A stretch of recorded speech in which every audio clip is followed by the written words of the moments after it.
Welcome to my channel BornToReddit. With Halloween coming up, what is your story of the creepiest thing that's ever happened to you? The scariest thing I've had happen while camping. So I live in Eastern Oregon, and my mom lives in Western Oregon.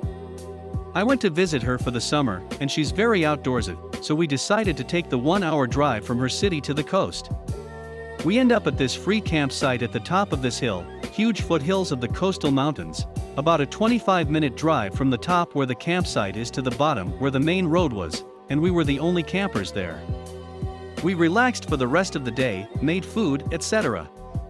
A truck full of men drive up the hill and talk with my mom. IDK what about, wasn't suspicious at the time, and they leave us. Fast forward to the middle of the night. I wake up to my mom sitting straight up in the tent. I wake easily, so I heard her gasp, and it woke me. As soon as she saw I was awake, she put her hand over my mouth, because I was starting to ask her what's wrong. It was dead silent, and all of a sudden you hear footsteps right beside the tent. The little flap that covers the zipper was even moving. Thankfully my mom has quick wits and said very loudly, "Kenny, grab the gun."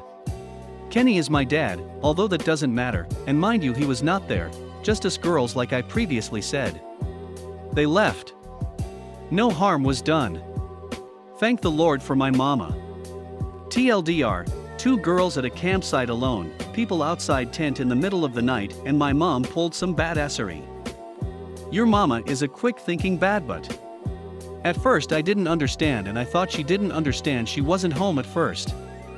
Then I realized I am as dumb as those weirdos. I lived in an old apartment in 2002. The place was built in 1900, so it was just over 100 years old when I moved in. The living room and kitchen were fine, but the bathroom and bedroom were unnerving, like I just always felt like I was being watched, especially in the bedroom if the closet door was open. Those unnerving feelings just became moderately uncomfortable as I settled in. I felt safe in the bedroom, but only if the door was locked. One night I was dead asleep when there was a loud bang on my bedroom door. When I got up the courage to get out of bed, I checked the apartment and all the windows were closed and locked from the inside. The door still had the chain secured, no one was in there. I mentioned the closet in the bedroom. I never liked going in there, and I never liked if the door was open. For some reason, in my head I would hear gasping noises. So for that reason, the closet stayed closed. A month or more after I was woken to the bang on my door, I was dead asleep. But something woke me up, and it was a pressure on me like being held down. It was pitch black in my room, I couldn't see anything, but I knew someone was standing over me. When I could finally turn on a bedside lamp, no one was there. After then I couldn't sleep in the dark, I had to sleep with a lamp on. That incident scared the life out of me. And after that the unnerving feeling of being watched intensified. Friends would come over and comment about being uncomfortable in the bathroom like being watched. It became so uncomfortable for me. When I had the chance to move to another unit, I jumped at it. I packed up and got out. After me, several people rented the apartment, and they would move out within months. I became friendly with the building manager, and I told him that I felt the place was haunted. He kind of laughed it off. Years after, they were renovating the place. Building manager was doing some painting in there, the building owner was there too. I went and checked out the apartment, and it looked nicer, it didn't feel as creepy. I got to talking with the building owner, and through the course of conversation he just throws it out there that a former tenant committed suicide in the closet by hanging themselves. He also mentioned that the original designer of the building lived in that apartment and died in there. I wasn't mad when I heard that, but felt validated that what I experienced was real. When my grandparents bought their house for a family of 10, my grandpa found a fake wall upstairs. He tore it down to make more room for the family. Behind the wall were children's clothes and play toys, almost like they walked off the room in a hurry. My mom told me stories of sitting in her room and something circling the walls around her sounding like wallpaper being torn. When she moved out, my aunt moved into the same room. She would wake up with pictures she hung up laying on her chest in the morning. My cousins also have stories of hearing footsteps coming up the stairs and stopping outside their door in the middle of the night. I still don't go upstairs at their house because it's always cold, and I get weird vibes up there. Even in my adult life I have scary dreams that take place in their upstairs. This is for real terrifying. I might be a wuss, but this would be enough to make me sell me house and just get out of there.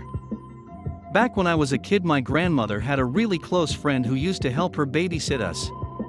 One day she goes missing. Family doesn't know where she is, and we don't either. About a week later, police find her body in a dumpster. She had been dead for 4 to 5 days. She had been mugged and had several stab wounds. Incredibly tragic. Who would mug an old lady? Here's the spooky story. A few days just before she was found, my 3 cousins swore they saw her walking around in their backyard and knocking on their window. The following day had search going through the area.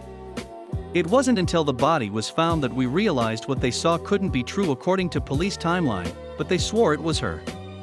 Edit. I'm adding more context for the story. I initially kept it brief because I didn't want to have a wall of text, but since this blew up a bit, I'll include more details.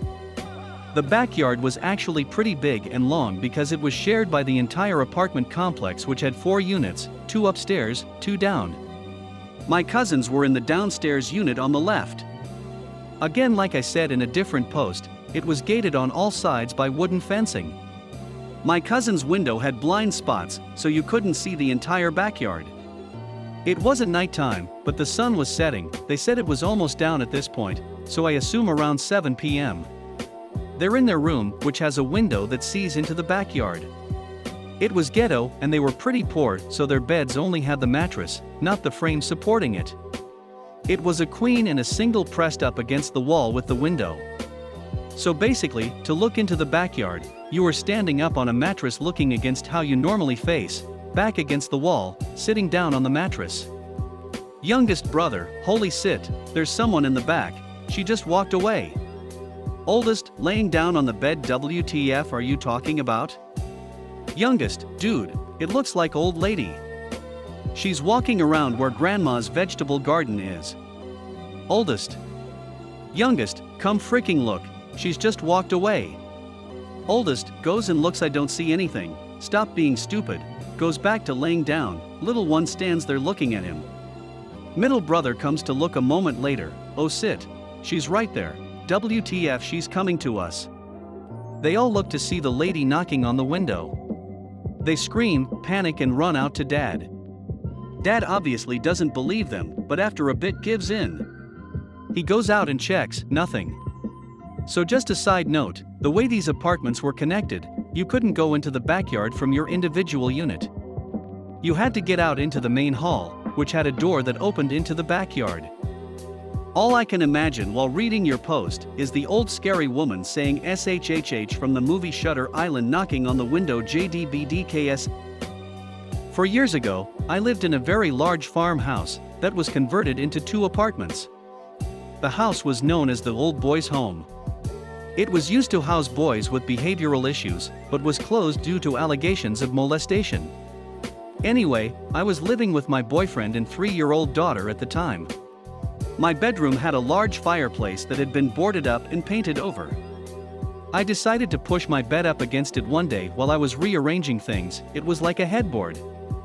That night, around 1 a.m. I had heard a small voice saying mom, mom, mommy. I had sat up in bed but didn't see anything, so I reached over my boyfriend trying to grab my daughter and put her in our bed. I kept feeling around and I was still hearing the voice, but I couldn't feel her. My boyfriend woke up and turned the bedside lamp on, asking me, what the hell are you doing? I explained that Amelia was trying to get in our bed and I was reaching for her.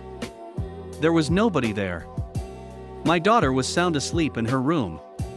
Then the next night came. Around 1 a.m. again my dog had started to whimper at outdoor, so my boyfriend got up to take him outside. You know that feeling in a bed when someone lies down next to you? Where the bed pushes in and there is a warmth in your back. I felt that, so I assumed my boyfriend had come back to bed. I rolled over, my boyfriend wasn't in the bed, and I felt the freaking bed release pressure. Whatever was laying next to me has gotten up in that second. I moved my bed the next day to the other side of the room, and I never had another incident in the 2 years I remained in that house. Screw moving the bed, I would be out of that room. Have you posted this story before? I'm pretty sure I read it before because I remember the fireplace in the room. Yeah, I have. So a little more story on moving the bed. There was a floor vent right next to this fireplace that led to the basement. The basement was shared by myself and the other apartment. We just stored holiday totes and bicycles in there. The vent led down to the showers in the basement, which was just a large room with 5 or 6 shower heads on one wall and a drain in the middle of the room. It just had a really creepy feel to it, so I thought maybe it was me pushing my bed near that vent. I don't know. I would love to talk to the new tenants to see if they've had anything happen. While at uni, my friends and I ran out of booze. Hardly any shops were open because it was late on, so the only option was to walk the mile or so to the nearest 24-hour supermarket. Between the supermarket and the dorms we lived in was just row after row of suburban houses which all looked the same. As we were walking down one road, we passed a field with a large campfire and some people riding horses around it. There were people playing musical instruments and general sounds of a good time going on. The horses and fire, and the lanterns which were dotted about, gave it a very old-fashioned feel. Maybe 5 minutes after passing the field, now walking past houses again, one of my friends commented on how weird and out of place that gathering of people had been. My other friend and I had been thinking exactly the same thing, so, curious, we turned around and walked back to find out exactly what was going on. There was nothing there. Not just no people or horses, there was no field, just more and more houses. Even though we were absolutely certain we were on the right road, as we'd simply turned around, we walked up and down the neighboring roads too. We found nothing. We weren't drunk, though we'd had some drinks, and so I've got absolutely no idea what happened that night. Lucky that they didn't offer you, and you accept, any food. You probably wouldn't be here to tell the story, according to legends. I know I am sleeping with the lights on. Do you have more creepy Halloween stories to share? If so, drop them in the comments below. And don't forget, subscribe or I'll insert tiny little pieces of shattered glass directly into your pee hole.